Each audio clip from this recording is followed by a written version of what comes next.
பிரியமானவர்களே, இயேசுவின் நாமத்தில் உங்களை நான் வாழ்த்துகிறேன். ஒவ்வொரு நாளும் ஆண்டவர் நம்மோடு தம்முடைய வார்த்தை கொண்டு பேசுகிறார். அதுதான் நமக்கு ஒரு பெரிய ஆறுதல், நமக்கு ஒரு பெரிய சந்தோஷம். 91 சங்கீதத்தில் ஆண்டவர் 10ஆம் வசனத்தில் ஒரு காரியம் சொல்றார்.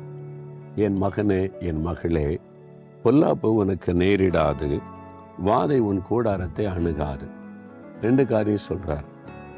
பொல்லாப்பு உனக்கு நேரிடாது. பொல்லாங்கு நிறைந்த உலகம்தான். பொல்லாங்கனாகிய பிசாசு நம்மை சுற்றி கொண்டு இருக்கிறான். ஆனா பொல்லாங்கு உனக்கு நேரிடாது. நீ பயப்படாத. ஒரு தீமை வர்ற மாதிரி தெரியுது, பொல்லாங்க வர்ற மாதிரி தெரியுதா? ஏன் பயப்படுற? ஆண்டவர் வாக்கு கொடுத்திருக்கிறாரு, உன்னை நெருங்காது, பொல்லாப்பு நேரிடாது, வாதை உன் கூடாரத்தை அணுகாது. பாருங்க, நிறைய கொள்ளை நோய்கள், இந்த மாதிரி வியாதிகள், கிருமிகள்லாம் பரவுதுன்னு சொல்றாங்க.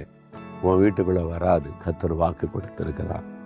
வாதை உன் கூடாரத்தை அணுகாதுன்னு சொல்லியிருக்கிறார். நீங்க அதை விசுவாசிங்க. இந்த வசனம், இந்த வார்த்தை எனக்குரியது, ஆண்டவர் எனக்கு கொடுத்தது.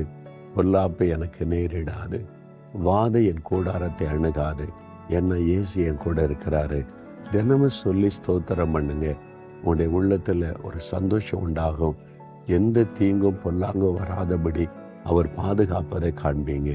வாய் திறந்து சொல்லுங்க, பொல்லாப்பு எனக்கு நேரிடாது, வாதை என் கூடாரத்தை அணுகாது.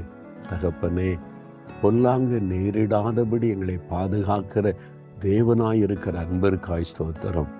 எந்த வாதையும், கொள்ளை நோயும், விஷக்கருமிகளும் எங்கள் வீட்டுக்குள்ளே, எங்களுடைய கூடாரத்துக்குள்ளே நுழையாதபடி பாதுகாக்கிற அன்பிற்காய் ஸ்தோத்திரம். நீர் எங்களுடைய அடைக்கலம், நீர் தான் எங்களுக்கு பாதுகாப்பு. எந்த தீங்கும் அணுகாதபடி காத்து நடத்துகிற தேவனுக்கு ஸ்தோத்திரம், ஸ்தோத்திரம். இயேசுவின் நாமத்தில் ஜெபிக்கிறோம் பிதாவே.